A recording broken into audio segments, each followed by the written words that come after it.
Hello friends, once again welcome back to my channel.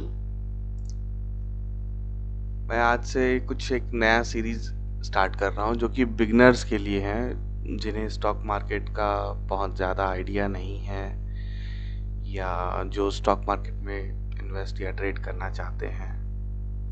ये video उनके लिए है। दोस्तों, बेसिकली स्टॉक मार्केट लोगों को एक बहुत बड़ा सपना के जैसा लगता है कि बहुत इजी मनी है, लोगों ने इतना करोड़ों रुपया कमाया। जैसे कि झुनझुनवाला जी का, अगर जो वेटरन इन्वेस्टर रहे, उन्होंने हजारों करोड़ रुपया बनाया। तो ये वीडियो मैं एक सीरीज स्टार्ट कर रहा हूँ जिसमें मैं बेसिक चीज़ें आप लोगों को बताऊंगा। तो बेसिक चीज़ों में क्या होगा, तो बेसिकली एनएसई क्या है, नेशनल स्टॉक एक्सचेंज है, निफ्टी 50 इंडेक्स है, सेंसेक्स इंडेक्स है, निफ्टी नेक्स्ट 50 है, निफ्टी मिड कैप है, निफ्टी बैंक है। तो ये सारा चीज़ क्या है, तो चलिए थोड़ा सा मैं एक ब्रीफ आइडिया आप लोगों को दे देता हूँ। तो बेसिकली निफ्टी 50 है क्या, कि निफ्टी 50 एक ग्रुप ऑफ शेयर्स का, मतलब 50 शेयर्स का एक ग्रुप बनाया गया है जिसको निफ्टी 50 के नाम से रखा गया है। और निफ्टी नेक्स्ट 50 का मतलब ये हो गया कि निफ्टी 50 में जो अगला स्टॉक्स आने वाला है, जिनको शामिल कर सकते हैं, वो उनको नेक्स्ट 50 में रखा गया है। मिड कैप इनके कैपिटल के हिसाब से mid cap, large cap, small cap की तरह इनको डिस्ट्रीब्यूट किया गया है। और कुछ जैसे कि निफ्टी बैंक, तो निफ्टी बैंक में जनरली क्या है कि सारे बैंकिंग स्टॉक्स ही मिलेंगे, और निफ्टी 50 में क्या है कि आपको हर तरीके के स्टॉक्स मिलेंगे। मैं चलिए आपको एक ओवरव्यू दे देता हूँ, दिखा देता हूँ। फ्रेंड्स, ये रहा हमारा निफ्टी 50। तो निफ्टी 50 में जो स्टॉक्स हैं, मैं एक बार परसेंटेज चेंज के हिसाब से एक बार अपडेट कर देता हूँ। चेंज, ठीक है। देखिए, ब्रिटानिया है निफ्टी 50 में, स्टेट बैंक है, अदानी एंटरप्राइजेज है, बीपीसीएल है, Eicher motor, Tata motors, Tata steel, Hindalco, coal India, UltraTech cement है, ICICI bank, Hero MotoCorp, UPL, SBI life है, एमएनएम है, मारुति है, एचडीएफसी बैंक है, Nestle India, power grid, JSW steel, Tata consumer, Bharti Airtel, ONGC, Axis bank, Reliance, TCS, Hindustan Unilever, Wipro, HCL tech, Grasim, इस तरीके से मतलब total सारा मिलाकर के लगभग 50 शेयर हैं निफ्टी 50 के अंदर।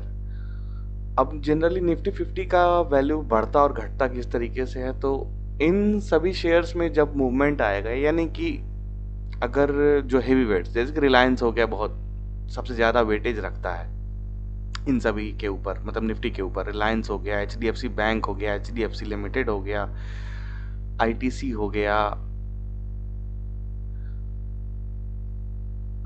मारुति हो गया, कोल इंडिया हो गया, स्टेट बैंक हो गया। ये सब बड़े बड़े शेयर्स हैं जो हेवी वेटेज रखते हैं, मतलब जिनका थोड़ा सा भी मूवमेंट है ना, इंडेक्स को मूव करवा सकता है। तो बेसिकली होता क्या है कि मार्केट चलाने वाले बड़े बड़े प्लेयर्स हैं, जो कि F I S D I S हो गए, और उनके साथ में रिटेल इन्वेस्टर्स होते हैं।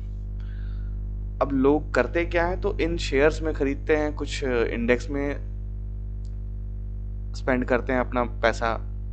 कुछ लोग फंडामेंटल देख करके इन्वेस्ट करते हैं, कुछ लोग टेक्निकल्स देख करके इन्वेस्ट करते हैं, कुछ लोग इंडिकेटर्स देख करके इन्वेस्ट करते हैं, कुछ लोग किसी के राय पे इन्वेस्ट कर देते हैं। तो हम लोगों को एक ओवरव्यू लेना है कि बेसिकली निफ्टी और ट्रेडिंग और ये स्टॉक मार्केट है क्या, काम किस तरीके से करता है।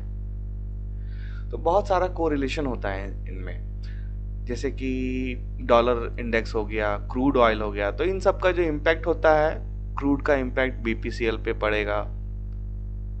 अगर क्रूड महंगा होगा तो एविएशन सेक्टर इम्पैक्ट होगा, कुछ पेट्रोलियम सेक्टर इम्पैक्ट होगा, कुछ पेट्रोलियम प्रोडक्ट सेक्टर इम्पैक्ट होगा, पेंट सेक्टर इम्पैक्ट होता है। डॉलर बढ़ने से घटने से आईटी सेक्टर और फार्मा सेक्टर इम्पैक्ट होता है। कमोडिटीज़ में उतार चढ़ाव आने से मतलब स्टील या फिर मेटल सेक्टर वगैरह, वो सब इम्पैक्ट होता है, केमिकल सेक्टर इम्पैक्ट होता है, तो इस तरीके से मार्केट चलता है। तो ये एक छोटा सा ओवरव्यू था जिसमें मैंने आपको बताया कि बेसिकली कि जो इंडेक्स होते हैं, इंडेक्स में क्या क्या है। इंडेक्स वैसे बहुत सारे हैं, अगर देखा जाए ध्यान से तो इतने सारे इंडेक्स हैं, लेकिन आप ट्रेड किस में कर सकते हैं? तो ट्रेड हम लोग सिर्फ 2-3 इंडेक्स में ही ट्रेड होता है, जैसे कि निफ्टी 50 हो गया, निफ्टी बैंक हो गया, और अभी एक निफ्टी फाइनेंशियल सर्विसेज जो आया है, जिसमें अगर ध्यान से देखें तो इसमें सिर्फ फाइनेंशियल शेयर्स के जितने भी फाइनेंस वाले स्टॉक्स होते हैं, Muthoot finance, state bank, REC, Shriram transport finance, power finance, SBI life, Axis bank, Bajaj finance, Bajaj Finserv, Chola finance, मतलब फाइनेंशियल वाले सारे शेयर्स हैं। इनमें मतलब इनके मूवमेंट पे लोग बेट करते हैं कि किस साइड मार्केट जाना चाहिए।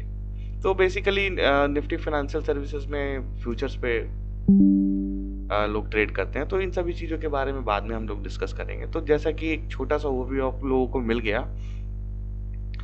कि शेयर मार्केट में जो इंडेक्स होते हैं, इंडेक्स के सारे कंपोनेंट्स किस तरीके से हैं। कुछ लोग, अब जैसे कि मैं मुथूट फाइनेंस पे ही अगर क्लिक करता हूँ तो मुथूट फाइनेंस के बारे में मुझे सब कुछ अब मिल जाएगा यहाँ पे कि इसका वॉल्यूम कितना है, कितना मार्केट कैपिटल है,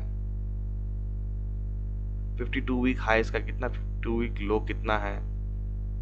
सो बहुत सारा डिटेल्स आपको यहाँ से मिल सकता है। तो हम लोग बहुत सारा इतना इन डेप्थ एनालिसिस नहीं करने वाले हैं, हम लोगों को ट्रेड करके पैसा बनाने से मतलब है। तो चलिए थोड़ा सा और कुछ देखते हैं। ये तो हो गया कि इंडेक्स के बारे में, कि एनएससी में जो भी जितने भी इंडेक्स हैं सब में अलग अलग मतलब कैपिटल के हिसाब से और उनके नंबर के हिसाब से उनको रखा गया है। बहुत सारे शेयर्स हैं, लेकिन आप सब सारे शेयर्स में ट्रेड कर नहीं सकते हैं। तो ये फर्स्ट पार्ट एक तरीके से मान के चलिए कि ओवर हो गया कि आप कई लोग होते हैं कि स्मॉल कैप मतलब छोटी छोटी कंपनियों में लोग पैसा डाल के रखते हैं, उनको लगता है कि बहुत ही ज़्यादा मतलब आने वाले टाइम में रिटर्न मिलेगा। कुछ लोग होते हैं कि फंडामेंटल्स देखते हैं, कुछ लोग होते हैं कि चार्ट देख करके, अपना ब्रेकआउट देख करके, उनको फंडामेंटल्स से कोई मतलब नहीं है, वो चार्ट पे ब्रेकआउट देगा वो ट्रेड करेंगे। सारा मतलब एक स्टॉप लॉस का मतलब ये हो गया कि आप कितना रिस्क लेने का आपको कितना क्षमता है।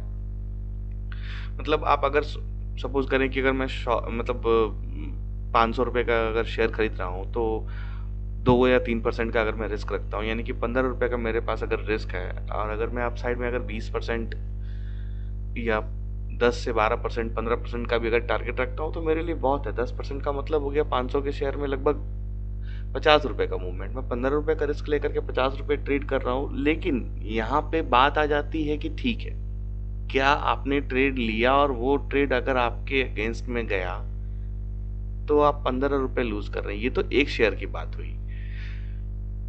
कई बार होते हैं लोग सारा पैसा एक ही शेयर में या एक ही ट्रेड में लगा देते हैं और एक बार गलत हो जाते हैं तो उसके बाद उनका कैपिटल इरोड हो जाता है। तो ऐसा काम बिल्कुल भी ना करें। फर्ज करें कि अगर आपके पास 1 लाख रुपए हैं तो आप 10-10 हजार करके आप यूज करें, ताकि आपके पास फर्दर आगे ट्रेड करने के लिए पैसे बचे रहें। और अपने इमोशंस को सबसे पहली बात की दूर रखें। अगर आप जॉब में हैं या फिर कोई काम कर रहे हैं या कहीं वर्क कर रहे हैं, आपके पास एक्सेस है इंटरनेट का, ट्रेड कर रहे हैं या इन्वेस्ट कर रहे हैं, देख पा रहे हैं सब कुछ, तो कहीं से भी कर सकते हैं ये काम, इसलिए कोई दिक्कत नहीं होता इस चीज़ में। लेकिन लोगों को थोड़ा सा समझ भी होना चाहिए कि इजी मनी भी नहीं है शेयर मार्केट।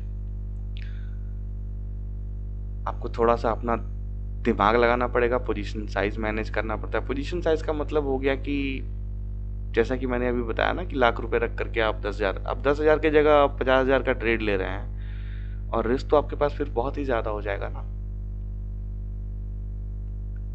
तो इस हिसाब से आपको मैनेज करते रहना है और कभी भी अपने प्रॉफिट को कंप्लीट इरोड ना होने दें। मान के चलिए कि मुझे 500 रुपये या 1000 रुपये का मुझे प्रॉफिट हो गया, तो एटलीस्ट 200-300 रुपये आपको कम से कम रखने हैं, चाहे आप गलत भी होते हो तो।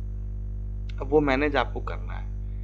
अब ये एंड ऑफ द डे कर रहे हैं या फिर आप पोजिशनल कैरी कर रहे हैं, ये आपके ऊपर है। लेकिन आप अपने कभी भी नुकसान वाले ट्रेड को आप बचा करके नहीं रखें कि कल को हो सकता है कि आ जाएगा मेरे प्राइस पे। नहीं, कल की कल देखेंगे, अगर इंट्राडे कर रहे हैं तो आज खरीद करके आज आपका व्यू खत्म हो जाना चाहिए। अगर आज के लिए व्यू अपसाइड है, अगर वो नहीं जा रहा है, इसका मतलब आप गलत हैं, अपने ट्रेड से एग्जिट कर जाएं। छोटा मोटा लॉस दे करके ही सीखेंगे।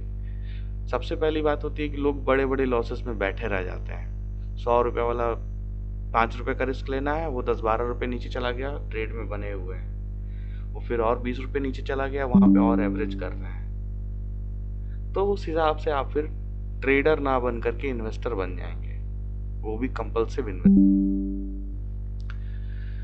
तो चलिए देखते हैं आगे किस तरीके से क्या करना है। तो जो लोग स्टार्टिंग में आना चाहते हैं शेयर मार्केट में या शेयर बाजार में अपना ट्रेड करना चाहते हैं या इन्वेस्ट करना चाहते हैं, तो सबसे पहले तो अपना कैपिटल को देख लीजिए कि कैपिटल आपके पास जो है वो सरप्लस इतना होना चाहिए कि आप एटलीस्ट 10 टाइम्स ट्रेड कर सकें। मतलब अगर 1 लाख रुपया लगाना चाहते हैं तो एटलीस्ट आपके पास 10 लाख रुपए आपके पास अकाउंट में होने चाहिए, जिसकी वजह से आप अपना रिस्क को मैनेज करते चलिएगा। कई बार लोग फोमो में आके चले जाते हैं किसी न्यूज से मतलब इम्पैक्ट होकर के, या कोई न्यूज सुन लिया, या किसी ने कुछ एडवाइस कर दिया, या किसी ने कुछ ट्वीट करके बता दिया, या किसी ने कुछ कमेंट कर दिया। आजकल लोग बहुत सारे अलग अलग कम्युनिटीज वगैरह ज्वाइन किए हुए रहते हैं। कोई ट्विटर पे हो गया, कोई इंस्टाग्राम पे है, कोई फेसबुक फॉलो करता है, कोई कहीं फॉलो करता है। सो मैं भी फॉलो करता हूँ, ऐसी बात नहीं है, मैंने भी कहीं से सीखा ही है, खुद से कुछ अपना एक्सपीरियंस किया है सब कुछ, उसके बाद फिर मैं आप लोगों को बता रहा हूँ इस चीज़ के बारे में। तो ये एक ओवरव्यू हो गया फ्रेंड्स कि शेयर मार्केट में आपको करना क्या है। आपके पास एक ब्रोकर होना चाहिए, ब्रोकर इन द सेंस कि जैसे कि ज़ीरोधा हो गया, शेयर खान हो गया, अप स्टॉक्स हो गया, एलिस ब्लू हो गया, अलग अलग फाइनेंशियल सर्विसेज के ब्रोकरेज फर्म चलते हैं, जिसके आप अपना अकाउंट बना करके ट्रेडिंग अकाउंट ओपन कर लें और उस पर पैसे आप लोड करके फिर आप ट्रेड या इन्वेस्ट कर सकते हैं। तो मेरा यही मानना है कि फ्रेंड्स अगर आपने स्टार्टिंग भी करने की ठानी है तो आप कम से कम जो पैसा रखें, एटलीस्ट इतना पैसा रखें कि जो 10% आपका डिप्लॉयड कैपिटल होगा वो अगर 2-3% वहां से इरोड भी हो जाए तो आपके ओवरऑल कैपिटल पे कोई इम्पैक्ट ना हो। मान के चलिए अगर आपने 10 लाख रुपए रखा और 1 लाख रुपए से आपने ट्रेड किया और 1 लाख रुपए पे आपको 2-3% का अगर लॉस भी लग रहा है, 3,000-4,000 रुपए का, तो ओवरऑल 10 लाख पे आपको कोई इम्पैक्ट नहीं पड़ेगा। आपने अगर 1 लाख रुपए में से 10,000 भी कम कर दिया तो वो 10 लाख पे बहुत छोटा सा इम्पैक्ट पड़ेगा, आप बाकी बैलेंस करके चल सकते हैं। सबसे पहली बात होती है कि साइकोलॉजी, ह्यूमन साइकोलॉजी ये है कि वो अपने ग्रीड को कंट्रोल नहीं कर पाता और फियर में बहुत ही ज़्यादा फियर हो जाता है, पैनिक होकर के डर करके निकल जाता है। तो जनरली शेयर मार्केट चलता क्या किस तरीके से है कि आपको सही साइड में लोड करवा देगा पैसा, कि मार्केट को दिखा देगा कि हाँ अपसाइड जाना है, आपने पैसा डाल दिया, ऑल ऑफ सडन जैसी मार्केट में लालच या ग्रीड बढ़ता है, मार्केट उसके अगेंस्ट में जाना स्टार्ट कर देता है। क्यों? क्योंकि मैक्सिमम लोगों का जो पैसा लगा हुआ है वो अपसाइड, मतलब मार्केट में सबका प्रेडिक्शन यही है कि मार्केट ब्रेकआउट यानी कि और ऊपर की तरफ जाएगा। लेकिन मार्केट में होता क्या है, कुछ दिनों के बाद मार्केट रिवर्स होकर के नीचे की तरफ जाना लगता है। तो ऐसे में क्या हुआ कि मैक्सिमम लोग क्या है, ट्रैप हो जाते हैं। और इस तरीके से जो बड़े प्लेयर्स होते हैं वो बिल्कुल ऊपर लेवल पे अपना प्रॉफिट बुक करके, मतलब महंगे दामों में लोगों को बेच करके निकल जाते हैं वो, और ऊपर में इवन शॉर्ट भी कर देते हैं। यानी कि शॉर्ट सेल का मतलब हो गया कि ऊपर लेवल पे बेचना और नीचे लेवल पे खरीदना। देखिए शेयर मार्केट जनरली होता है क्या कि एक जीरो सम गेम है, एक बायर है तो एक सेलर है। तो बायर और सेलर का मतलब हो गया कि अगर मैं खरीद रहा हूं तो मुझे बेचने वाला कोई तो होगा, हो सकता है उसका शेयर हो ना भी हो। अब ना भी हो का मतलब ये हो गया कि जैसे कई लोग शॉर्ट सेल करते हैं। शॉर्ट सेल का मतलब आपने सबसे पहले तो बाई करने का मतलब समझ लीजिए कि बाई करने का मतलब हो गया कि आपने एक शेयर खरीदा 100 रुपए में, मान लीजिए 2500 रुपए का HDFC का शेयर चल रहा है, ये देख लीजिए 2500 रुपए का HDFC का शेयर चल रहा है, मैंने 2500 रुपए में खरीद लिया। मुझे 2500 रुपए में किसी ने तो बेचा होगा, या तो उसने बिल्कुल नीचे से ऊपर पे खरीदा, नीचे से खरीद करके ऊपर में उसने मुझे बेचा, या तो थोड़े बहुत ऊपर नीचे लॉस में उसने निकाला होगा, या तो नेट टू नेट हो सकता है। तो कोई तो है मुझे बेचने वाला, तभी तो मैंने खरीदा। फर्ज कीजिए इसी चीज को मैं, अगर 2500 का शेयर है, 2500 रुपये में मैंने किसी को बेच दिया और इस HDFC का दाम चला गया उस दिन 2400 रुपया, और मैंने नीचे वापस जाकर के 2400 रुपये में खरीद लिया। यानी कि पहले मैंने बेचा, मेरे पास शेयर नहीं थे, मैंने पहले बेचा, मेरा क्वांटिटी हो गया माइनस, ठीक है। बाद में जाकर के मैंने बिल्कुल लोअर लेवल पे क्या किया, 2400 रुपये पे खरीद लिया उसी शेयर को। क्यों, कितने रुपए में, 2400 रुपये में। यानी कि जो मेरा डिफरेंस आया 100 रुपीज का, वो मेरा प्रॉफिट हुआ। तो शेयर मार्केट में अपसाइड जब जाता है तो भी प्रॉफिट होता है, और डाउन साइड जब जाता है तो भी प्रॉफिट होता है। लेकिन आपको हर एक ट्रेड के लिए रेडी रहना पड़ेगा। रेडी कैसे रहना है, आपके पास कैपिटल फ्री रहना चाहिए। मैं इसलिए बोलता हूँ सबको कि एटलीस्ट 10 गुना ट्रेड करने के लिए आपके पास पैसा होना चाहिए। यानी कि जितना आप स्टार्टिंग में ट्रेड करना चाह रहे हो उसका 10 टाइम्स आपके पास पैसा होना चाहिए। 5,000 अगर आप लगाना चाह रहे हैं तो एटलीस्ट 50,000 रुपये आपके पास होने चाहिए। अब ये डिपेंड करता है कि क्या कितने का शेयर खरीदते हैं। कुछ लोग होते हैं कि छोटी छोटी सस्ते वाले शेयर देख करके बहुत सारा क्वांटिटी खरीद लेते हैं, और वो शेयर जब नुकसान में जाता है तो आपको बहुत ही ज़्यादा नुकसान होने लगता है। अब 100 रुपये का शेयर है, वो 1 रुपया बढ़ गया, इसका मतलब कि उसमें 1% का प्रॉफिट आ गया। लोगों को 1% नहीं समझ में आता कि यार वो 100 रुपये वाला 100 ही क्यों, 101 ही क्यों हुआ, 110 क्यों नहीं चला गया। 110 जाने का मतलब है कि 10%, और बैंक हमें कितना परसेंट देता है इंटरेस्ट पैसे रखने का, 4%, 5% मैक्सिमम। तो एक तरीके का रिस्क मैनेज करना आना चाहिए। अब ऐसा नहीं है कि ये सब चीजें मैं आपको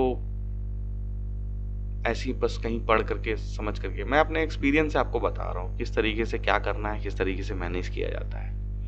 तो अब खरीदना बेचना किस तरीके से होता है ये भी चलिए देखते हैं। तो आप किसी भी ब्रोकर में, ब्रोकरेज फर्म में जाकर के अपना अकाउंट ओपन करने के बाद वहां पे किसी भी शेयर को बाय या सेल कर सकते हैं।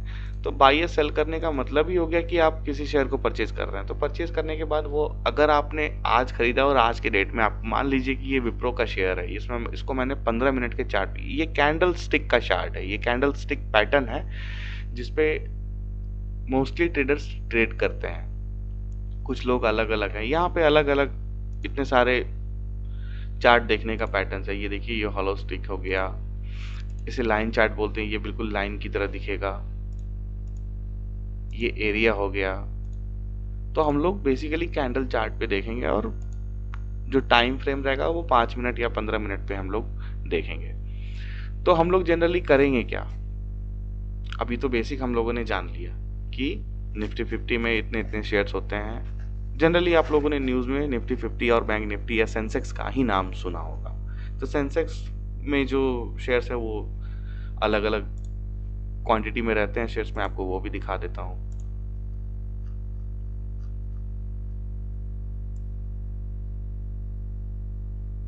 जैसे कि अलग अलग सेक्टर होता है, थीम होता है। अलग अलग सेक्टर का मतलब हो गया auto sector, bank sector, energy sector, financial services, FMCG, IT, media, metal, pharma, PSU bank, private bank. तो आप अपने हिसाब से किसी भी, जैसे कि मान लीजिए कि मैं फार्मा चूज करता हूँ, ठीक है, बस एक दिखाने के लिए। तो फार्मा में मैं देखता हूँ कि सबसे ज़्यादा बढ़ा हुआ शेयर कौन सा है। तो ये तकरीबन 2% है, जाइडस लाइफ, बायोकॉन। बायोकॉन को देखते हैं।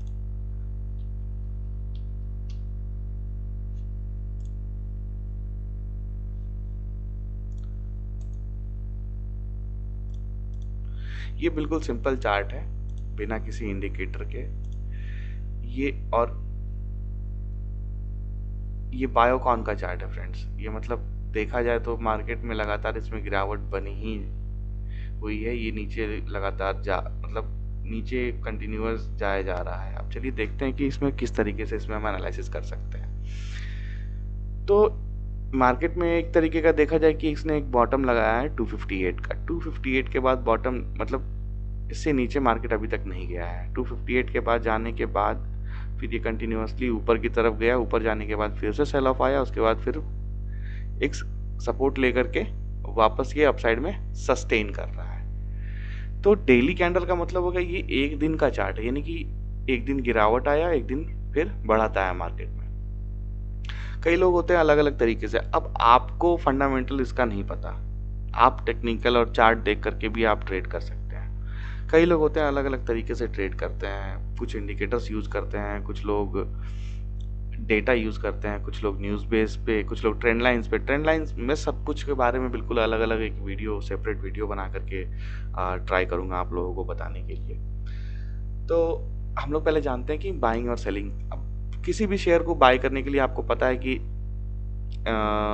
आप किसी भी शेयर का नाम टाइप करेंगे अपने ब्रोकरेज अकाउंट में, उसका चार्ट ओपन करेंगे, आप देख सकते हैं। तो अगर मैं बाय कौन का मैंने डेली चार्ट लगाया है कि एक मतलब सपोर्ट को, रेजिस्टेंस को ब्रेक करने की कोशिश कर रहा है। पिछला अगर देखा जाए स्विंग, तो ये मैं अगर छोटा सा एक एनालिसिस करता हूँ, ये एक लो है 273। मार्केट ने इसके ऊपर क्लोजिंग देने की कोशिश की क्योंकि यही एक स्विंग बना हुआ है, यानी कि मार्केट यहाँ से वापस ऊपर की तरफ गया, उसके बाद फिर इस लेवल से वापस नीचे की तरफ आया है। अगर देखा जाए तो ये इस लेवल को सस्टेन करके इसके ऊपर रुकने की कोशिश कर रहा है, यानी कि 273 रुपए के ऊपर रुकने की कोशिश कर रहा है मार्केट।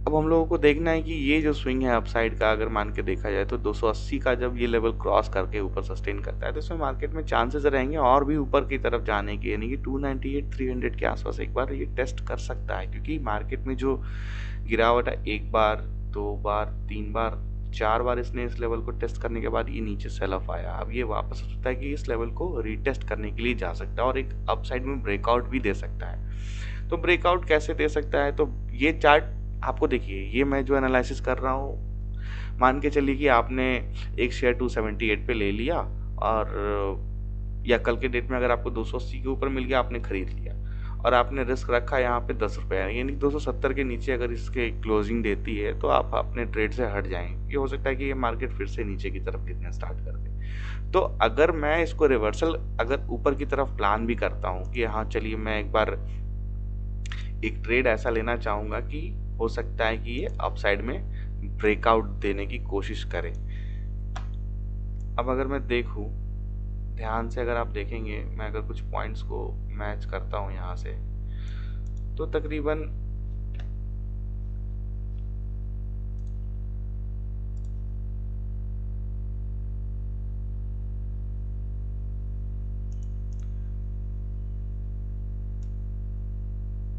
इन लेवल्स के आसपास जाने की मार्केट कोशिश कर सकता है अगर इसने ब्रेकआउट, यानी कि इस लेवल को ब्रेक करने की कोशिश की। तो मैं एक रफ आइडिया दे रहा हूं, मैं बिल्कुल प्रिसाइजली नहीं बना रहा हूं मतलब इस चीज को।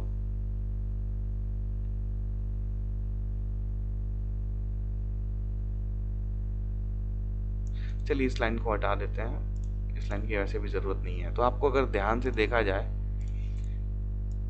इस लेवल के ऊपर मार्केट अगर सस्टेन करता है तो इसके ऊपर जाने के इसके चांसेस बनते हैं, क्योंकि जितने भी लोग हैं यहाँ पे शॉर्ट करके रखे होंगे, यहाँ पे शॉर्ट करके रखे होंगे, इस लेवल पे बेचे हैं।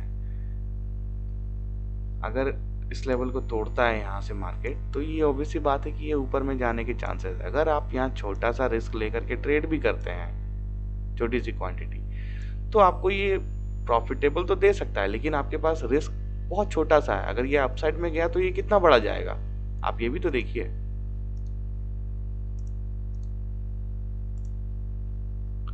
मेरे पास यहाँ पे 6-7 रुपए का रिस्क रहेगा और मेरे पास आने के लिए करीबन 20-25 रुपए के आसपास, या यही इस लेवल मतलब 310 के आसपास भी मार्केट जा सकता है।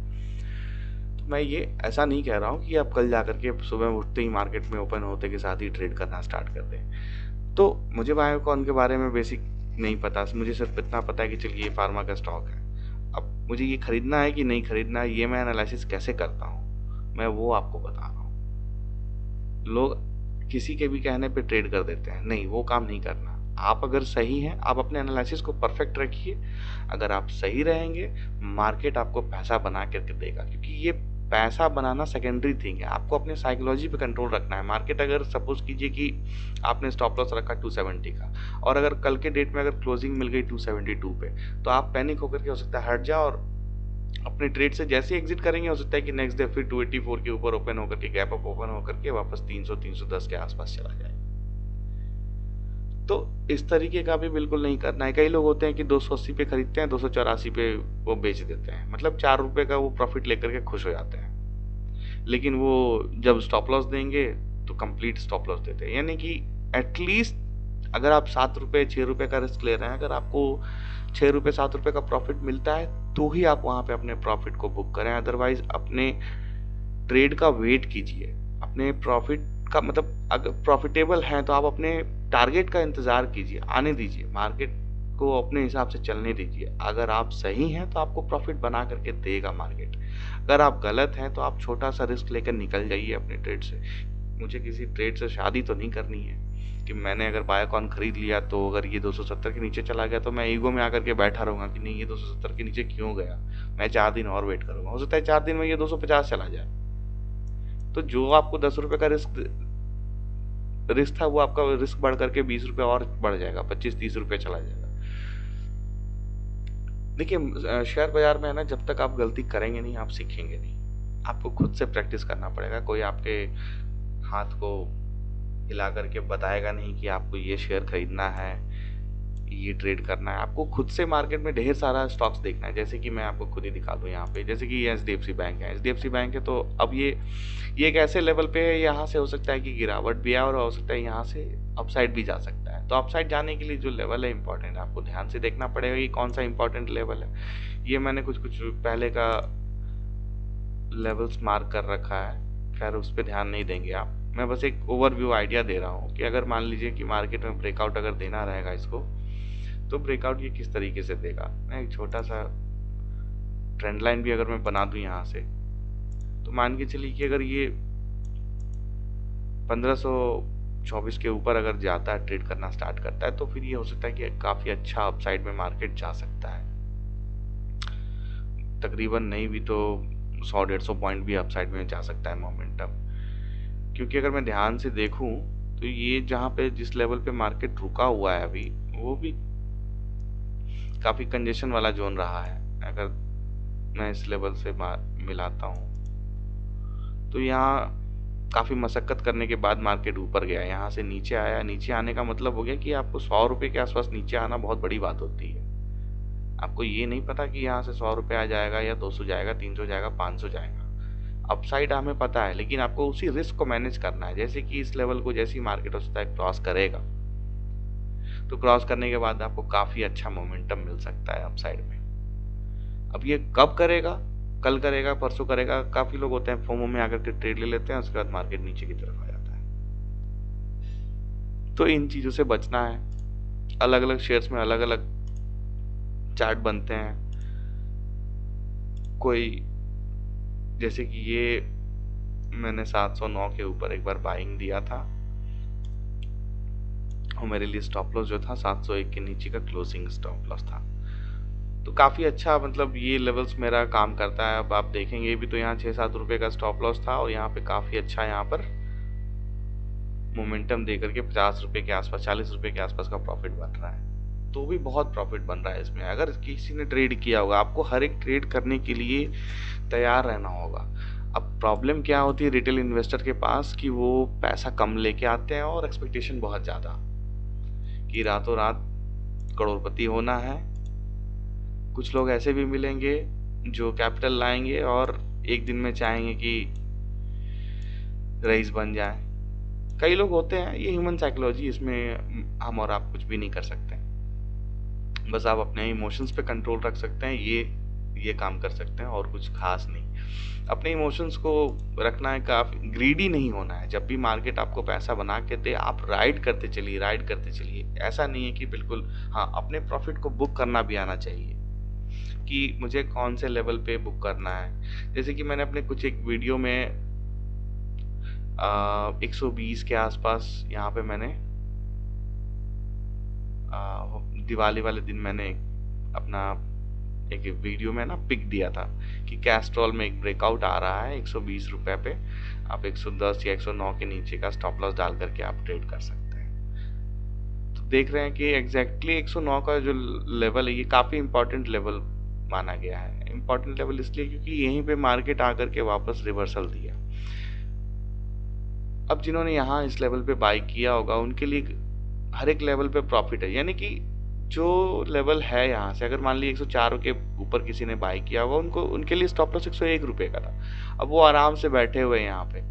जिन्होंने 112-13 पे बुक कर लिया प्रॉफिट, वो बुक करने के बाद एक सपोर्ट पे आया, सपोर्ट पे आने के बाद फिर वापस अपसाइड में गया, फिर वापस जिगजैग जिगजैग कैंडल, मतलब एक अपसाइड डाउन साइड करते करते करते मार्केट फाइनली अपसाइड की तरफ जाना स्टार्ट कर रहा है। ये तो मैं डेली चार्ट के हिसाब से आपको दिखा रहा हूँ कि किस तरीके का है कैस्ट्रॉल का चार्ट। अब इसी को मैं अगर वीकली एनालिसिस पे करूँ तो वीकली का मतलब हो गया एक एक कैंडल जो है एक एक हफ्ते का है, यानी कि आप देख सकते हैं कि एक हफ्ते में किस तरीके से मार्केट ने मोमेंटम किया। अब जो मैंने अपने लिए टारगेट बनाया था वो काफ़ी अलग अलग टारगेट था, तो मैं एक तरीके से आपको दिखा देना चाहता हूँ कि ये देखिए इसके लिए जो कंजेशन लेवल है अभी स्टार्टिंग के लिए, मतलब फिलहाल के लिए कंजेशन लेवल ये 129 के आसपास है। 129 के आसपास अगर ये क्लोजिंग दे देता है तो इसके लिए काफ़ी अच्छा ब्रेकआउट मिल जाएगा और ये कोशिश करेगा कि मार्केट कम से कम 150 से लेकर के मतलब 150 155 तक मार्केट एक बार जाने की कोशिश कर सकता है अगर 129 के ऊपर इसने क्लोजिंग दे दिया वीकली बेसिस पे। हालांकि ये इसने बुलिश कैंडल तो बनाया है, अब आपको देखना है कि 127 128 9 क्रॉस करने के बाद काफ़ी अच्छा बढ़िया मोमेंटम मिल सकता है मार्केट से। तो इस तरीके से आप ट्रेड कर सकते हैं कि अपने सपोर्ट और रेजिस्टेंस को बना लीजिए, ड्रॉ कर लीजिए। तो सपोर्ट और रेजिस्टेंस कैसे ड्रॉ करते हैं, अब किसी इंपॉर्टेंट कोई एक ऐसा लेवल है जहाँ से प्राइस बार बार रिजेक्ट कर रहा है, यानी कि कोई एक ऐसा लेवल है जहाँ से नीचे मार्केट जाना नहीं चाह रहा है। तो जाना नहीं चाह रहा है इसका मतलब है कि वहाँ पे बायर्स बैठे हुए हैं, क्योंकि वो वेट कर रहे हैं कि उस लेवल पे जब आएगा तो हम खरीदेंगे। अब टाटा स्टील की अगर बात करें तो टाटा स्टील में अगर देखें तो टाटा स्टील में भी एक ब्रेकआउट एक मिल सकता है आपको। ट्रेंड लाइन आप ध्यान से देखेंगे तो एक लगभग यहाँ से ट्रेंड लाइन भी आ रहा है जो कि एक लेवल है ब्रेकआउट का। हो अब हम लोग तो ये वीकली चार्ट पे देख रहे हैं, वैसे अगर डेली चार्ट पे देखेंगे तो डेली चार्ट पे काफ़ी अच्छे से आपको दिखेगा कि यहाँ से जो ट्रेंड लाइन आया है इसने इस लेवल पे यहाँ पे ब्रेकआउट दिया है और अप साइड में आपको बिल्कुल छोटा सा स्टॉप लॉस रिस्क डाल करके, यानी कि एक स्विंग मान के चलिए ये स्विंग है 97 या फिर 94 95 रुपीज़ का, यहाँ तक आप रिस्क लेकर के, क्योंकि छोटा सा शेयर है आपको ध्यान रखना पड़ेगा कि क्वांटिटी यहाँ पे कितनी है। लोग क्या करते हैं ना, मैंने आपको बताया था पहले भी कि अपना मैक्सिमम जो कैपिटल है वो ट्राई करते हैं कि इसी में डाल दें, सस्ता मिल रहा है। अपने अपने पोर्टफोलियो को डाइवर्सिफाई कर ले, यानी कि अगर मेरे पास एक आईटी शेयर है तो मैं कोशिश करूंगा कि दो मैं फाइनेंशियल शेयर रखूं, एक ऑटो का शेयर रखूं, एक केमिकल का शेयर रखूं। तो मैं अलग अलग जगह अलग अलग शेयर रख सकता हूं, ऐसा नहीं है कि नहीं रख सकता हूं, लेकिन आपको देखना पड़ेगा कि किस तरीके से आप, मतलब हर एक ट्रेड के पीछे आपका एक रिस्क और रिवॉर्ड आपको पता होना चाहिए कि मेरे लिए 2 रुपए का रिस्क है, मुझे 10 रुपए का प्रॉफिट मिलेगा। क्योंकि आप जब 10 रुपए कमाएंगे तो उस 10 रुपए कमाए हुए से आपको अगले ट्रेड का प्लान करना पड़ेगा कि मेरे पास ऑलरेडी 10 रुपए आ चुके हैं, अब मैं अगला ट्रेड जो ले रहा हूँ मुझे 12 रुपए का रिस्क रहेगा, तो मैं हो सकता है कि वो ट्रेड ना लूँ, क्योंकि 12 रुपए का रिस्क का मतलब हो गया कि मैं तो 10 रुपए ही कमाया हूँ ना। मैं ऐसा ट्रेड प्लान करूंगा जिसमें मुझे 5 से 6 रुपए या 7 रुपए तक रिस्क रहे, क्योंकि 10 रुपए जो मैंने आज कमाया वो पूरा का पूरा मुझे कल नहीं गंवाना है। तो ये एक स्लो और स्टेडी प्रोसेस है, आपको धीरे धीरे धीरे धीरे प्रैक्टिस करके सीखना पड़ेगा। आप अगर डे 1 से सोच रहे हैं कि मैं कल के डेट में अगर जाऊं और कमाना स्टार्ट कर दूं मार्केट से, तो हो सकता है कि आपको ऐसा लात मारेगा शेयर बाजार की आप दोबारा उठ नहीं पाएंगे। मार्केट में जो ये सोच करके आता है कि नहीं मुझे कमाना है, बिल्कुल भी कमाना है ये और बिल्कुल राजा हो जाना है, तब तो फिर ऐसा ऊपर से नीचे से दाएं से बाएं से हर तरीके से चांटा मारता है शेयर बाजार।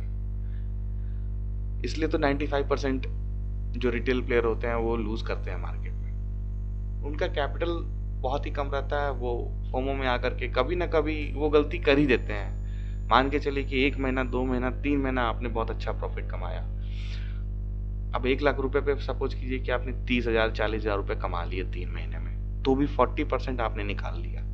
ऑप्शन बाइंग में लोग कर सकते हैं, लेकिन शेयर बाइंग में आप इस तरीके से नहीं सोच सकते। आपको 2%, 3%, 4%, 5%, 7%, 10%, 15% मिल जाए 2-3%, 4% का रिस्क लेकर के, तो बहुत है। आपको ट्रेड वही प्लान करना है जो, अब जरूरी नहीं है कि फोर्सफुली मुझे ट्रेड करना ही है। अब मैंने अगर टाटा स्टील और बायोकॉन बता दिया, इसका मतलब ये नहीं कि कल जाकर के मैं यही ट्रेड करूं। हो सकता है मुझे टीसीएस में अपॉर्चुनिटी मिल रहा हो सकता है मुझे आईटीसी में मिल रहा हो सकता है मुझे टाटा मोटर्स में मिल रहा हो सकता है मुझे एचडीएफसी में मिल रहा हो अपॉर्चुनिटी, हो सकता है मुझे निफ्टी में अपॉर्चुनिटी मिल रहा हो। तो मैं अलग अलग अपॉर्चुनिटी देख करके, अपने रिस्क को मैनेज करके, अपने पैसे को मैनेज करके मैं ट्रेड करूंगा, वो ज़्यादा बेटर रहेगा। क्योंकि आप गलत ट्रेड में जब बनेंगे तो आपको मार्केट दाएं बाएं करके मारेगा।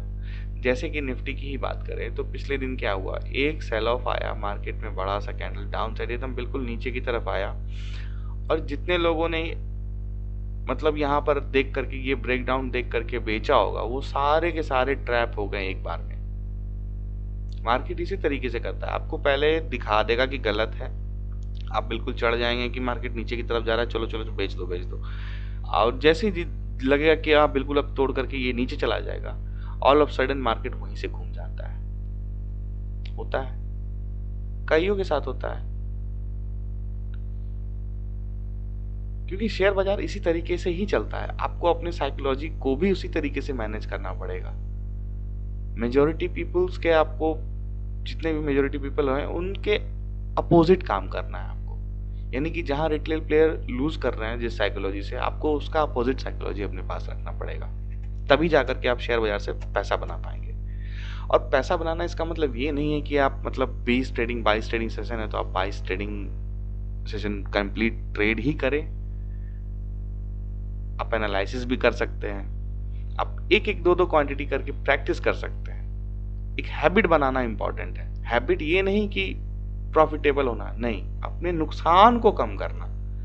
प्रॉफिट मुझे मार्केट अगर 10 की जगह 20 रुपया भी देगा तो मैं मना नहीं करूंगा ना, लेकिन अगर 10 की जगह 20 रुपया मेरे से मार्केट लेगा तो मैं नहीं दूंगा। लोग यहाँ पे गलती कर जाते हैं, वो सोचते हैं कि हो सकता है कि मार्केट रिवर्स करेगा। अरे ये रिवर्स तो करेगा, लेकिन आप तब तक क्या झेल पाएंगे? देखिए मार्केट यहाँ पे ओपन हुआ, मान के चलिए कि सपोज अगर 18,200 पे किसी ने खरीदने के बाद ये जब मार्केट नीचे की तरफ गिरना स्टार्ट होगा ना, तो कोई बैठेगा नहीं इस ट्रेड में, वो चाहेगा कि तुरंत से तुरंत हट जाए या किसी भी अप मूव में निकल जाए। अब यहाँ तक मार्केट गिरा, लोगों को लगा कि और अब यहाँ से घूम जाएगा मार्केट। जिस तरीके से लगा, हर एक लोगों ने यहाँ पे स्टॉप लॉस रखा होगा इस लेवल के नीचे। देखिए यहाँ कितने तरीके से लोगों का स्टॉप लॉस यहाँ पे खाया। अब जिन लोगों ने यहाँ पे शॉर्ट किया, उन लोगों ने स्टॉप लॉस इस लेवल या इस लेवल के आसपास कहीं पे रखा होगा स्टॉप लॉस। मार्केट ये बिल्कुल इनसेन होकर के ऊपर की तरफ वापस जाकर के सबका स्टॉप लॉस खाया। तो आपको हर तरीके से रेडी होना चाहिए। कितना क्वांटिटी, अब मान लीजिए कि मैं सही हो रहा हूँ तो 100 रुपये तो कमा रहा हूँ, लेकिन पता चला मेरा क्वांटिटी, जब मैं सही हो रहा हूँ तो 100 क्वांटिटी ले रहा हूँ, जब मैं गलत हो रहा हूँ तो 500 क्वांटिटी में गलत हो रहा हूँ, तो वो भी ट्रेड सही नहीं है। 3 महीने, 6 महीने, साल भर, 2 साल, कईयों को 10 साल लग जाते हैं ट्रेडर बनने में। हाँ, टाइम देना इंपॉर्टेंट है, मार्केट का साइकोलॉजी समझना इंपॉर्टेंट है। हर रोज मार्केट आपको नया नया चीज दिखाएगा, समझाएगा, सिखाएगा। और न्यूज से आपको बचना है। जो मार्केट में न्यूज चलता है, मैनिपुलेट वही लोग करते हैं मार्केट को। क्योंकि मेजोरिटी जो होते हैं रिटेल निवेशक, जितने भी ट्रेडर होते हैं, वो न्यूज फॉलो करते हैं, न्यूज देखते हैं, उसके अकॉर्डिंग करते हैं। और जितने बड़े प्लेयर्स होते हैं वो न्यूज के उल्टा काम करते हैं, आपको पता ही नहीं लगेगा। न्यूज में अगर किसी ने कहा कि टाटा स्टील खरीद लीजिए, अब टाटा मोटर्स खरीद लीजिए, तो टाटा मोटर्स खरीद लीजिए का मतलब ये नहीं हुआ कि आप आंख बंद करके खरीद लीजिए। आप पहले जाके देखिए, अगर आपको समझ में आ रहा है उनका लॉजिक, आपके लॉजिक से मैच कर रहा है, तभी आप ट्रेड कीजिए। अदरवाइज किसी भी मैं न्यूज बेस्ड एडवाइस पे मैं नहीं बोलूंगा कि आप खरीदें। हालांकि मैं किसी को प्रेज नहीं कर रहा हूँ कि कोई न्यूज चैनल खराब है या कुछ है, सब सारे लोग एक्सपर्ट ही बैठे रहते हैं वहां पे। बट जो चीज मार्केट में सबको मिल रहा है ना, वो फिजिबल नहीं है। यानी कि जो चीज सबको पता है, अगर इस तरीके से सब लोग को मालूम हो जाए कि हाँ इस शेयर में अगर पैसा डाल करके पैसा बन ही जाएगा तो सारे के सारे लोग उसी स्टॉक्स को खरीदना स्टार्ट कर देंगे और वो सर्किट की तरफ चला जाएगा। सर्किट का मतलब हो गया कि अपसाइड में एक लिमिटेशन होता है हर एक शेयर का कि कौन शेयर 5% मैक्सिमम बढ़ सकता है और 5% गिर सकता है, या 10% बढ़ सकता है तो 10% मैक्सिमम गिर सकता है। किसी में 20% का सर्किट रहता है अपसाइड में, तो डिपेंड करता है किस तरीके से है। तो आपको अपने एनालिसिस को परफेक्ट करना है। अब कैसे करना है मैं धीरे धीरे बताऊंगा। कई लोग होते हैं कि अलग अलग इंडिकेटर्स यूज करते हैं, कोई मूविंग एवरेज यूज करता है, कुछ लोग फंडामेंटल्स यूज करते हैं, कुछ किसी के सब्सक्रिप्शन को लेकर के उनके व्यूज को फॉलो करते हैं। तो मैं यहाँ पे फ्री ऑफ कॉस्ट आप लोगों को एक सिंपल व्यू बता रहा हूँ, सब कुछ बताता हूँ, अपने एनालिसिस को शेयर करता हूँ और उस चीज़ को जो मैं ट्रेड करता हूँ वो मैं आप लोगों से रिकॉर्ड करके आप लोगों से शेयर भी करता हूँ। तो फ्रेंड्स, आज के वीडियो में जैसा कि मैंने आप लोगों को एक बेसिक ओवरव्यू दिया कि शेयर बाजार चलता कैसे है, काम किस तरीके से करता है, बाय सेल लोग करते कैसे हैं, किस तरीके से लोग ट्रैप होते हैं, क्यों लोग अपना गलत साइकोलॉजी में या गलत ट्रेड में जा करके बंद करके अपने पैसे को गंवा देते हैं, या कई बार होता है कि लोग ऊपर लेवल पे खरीद करके नीचे लेवल पे बेच देते हैं और नुकसान बुक करके जब निकलते हैं उसके बाद वहां से मार्केट वापस घूम जाता है। तो कहने का मतलब, अगर कोई शेयर अगर 50% गिर गया है, वो गिरने के बाद आपने बेच दिया, अगर मान लीजिए आपके पास 1 लाख रुपए कैपिटल है, आपने बेच दिया, 50,000 आपका लॉस हो गया, वो वापस 270 चला जाता है, मतलब 100, अगर 100 रुपए का शेयर है तो 50 रुपए आ गया, 50 रुपए से 70-80 चला गया, तो आप तो फिर सर पकड़ के बैठ जाएंगे कि अरे यार मैंने तो इतने में ऐसे कर दिया। तो हर ट्रेड का एक लॉजिक होता है, आपको ये नहीं पता है आप कि आप सही होंगे या गलत, बस आप एक एनालिसिस, क्योंकि मार्केट एक प्रोबेबिलिटी पे काम करता है, आप एक एनालिसिस करते हैं कि इस तरीके से ऐसे मोमेंटम करेगा। अब हर एक एनालिसिस को आपको डीपली, बहुत ही ज्यादा डीप में घुस करके नहीं देखना है कि डेटा देख रहा हूँ ये देख रहा हूँ। बहुत ही ज्यादा चीज बहुत खराब करता है, बहुत ही कम चीज भी नहीं होना चाहिए। यानी कि आपको पैसा, देखिए आपका जो है, आपको जान करके लगाना है कि किसमें आप कितना रिस्क है। 2 रुपए का रिस्क है, मैं 10 शेयर ले रहा हूँ। 20 रुपए का रिस्क है, मैं 1 शेयर ले रहा हूँ। इस तरीके से आपको डिवाइड करना पड़ेगा कि किस शेयर में, हाँ हो सकता है कि आपको स्टार्टिंग के टाइम में बहुत ही ज़्यादा रिटर्न ना मिले या इनकम ना मिले, लॉसेस भी हो, तो आपको साइकोलॉजी देखना पड़ेगा कि आप जब गलत होते हो तो कितना लूज करते हो और सही जाते हो तो आप कितना लंबा राइड करते हैं किसी चीज़ को। सो फ्रेंड्स, आज के वीडियो में मेरे ख्याल से इतना ही रहने देते हैं, काफ़ी लंबा वीडियो भी बन गया। मैं नेक्स्ट वीडियो में आप लोगों को एक बेसिक बताऊंगा कि जनरली कौन सा इंडिकेटर्स यूज करके ट्रेड करना चाहिए, या कौन सा इंडिकेटर्स या कौन सा टाइम फ्रेम पे लोग यूज कर, मतलब ट्रेड करना पसंद करते हैं, इंट्राडे ट्रेडर जनरली जो भी होते हैं। शेयर्स किस तरीके से सेलेक्ट करना है, तो आप जब मार्केट ओपन हो तो आप डायरेक्टली होम बटन पे जब आप क्लिक करेंगे तो आपको यहीं पे दिख जाएगा कि निफ्टी 50 के जितने भी शेयर्स हैं, ये टॉप गेनर्स और टॉप लूजर्स, यानी कि ये सारे लूज कर रहे हैं। इसने 8% गंवाया है डिविज लैब ने, और ब्रिटानिया ने 8% गेन किया है।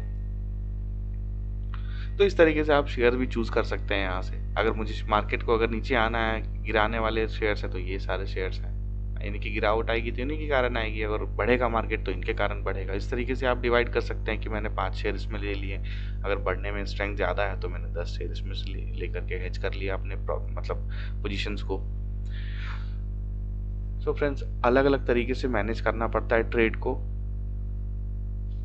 कुछ लोग वॉल्यूम एनालिसिस करते हैं, कुछ लोग फ्यूचर का चार्ट लगा के यूज करते हैं। तो अलग अलग तरीके के लोग का ट्रेडिंग स्टाइल है। पैसे हर तरीके से बनता है, लेकिन आपको प्रैक्टिस उसी तरीके से, देखिए हर चीज 100% नहीं होता। सिंपल है, 100% कोई भी चीज मार्केट में नहीं काम करता है। अगर कोई कहता है कि ये चीज 100% वर्क करेगा तो वो गलत है। हाँ, मेरा हिट रेशियो हो सकता है कि 80% 90% चला जाए, लेकिन वो 100% कभी नहीं हो सकता। मैं अगर 50% भी गलत होऊंगा तो मेरा हार्डली 10% प्रॉफिट का लॉसेस होगा। इस तरीके से आपको प्लान करना होगा कि आप जब गलत पढ़ रहे हो तो आप मैक्सिमम कितना पढ़ रहे हो, और आप जब गेन कर रहे हो तो मैक्सिमम कितना गेन कर रहे हो, वो डिफरेंस ही आपको एक ट्रेडर बनाता है। कई बार लोग होते हैं कि फर्स्ट टाइम अपना पूरा कैपिटल उड़ाते हैं, फिर दूसरी बार आते हैं थोड़ा नॉलेज गेन करके, फिर तीसरी बार आते हैं। तो इस तरीके से लोग एक्सपीरियंस होने के बाद वो मार्केट की साइकोलॉजी को पकड़ लेते हैं। लेकिन आप जब स्टार्टिंग से ही अपने कैपिटल को प्रोटेक्ट करना सीख जाएंगे तो आपको आगे ट्रेड करने में बहुत ही आसानी होगी, अपने रिस्क को मैनेज करने में बहुत ही ज्यादा आसानी होगी। अब जैसे कि टाटा मोटर्स की ही बात करें तो कुछ लोग होते हैं जो ट्रेंड लाइन यूज करते हैं। तो ट्रेंड लाइन का मतलब हो गया फ्रेंड्स कि अगर देखा जाए तो ये एक ट्रेंड चलता हुआ आ रहा है। एक मिनट,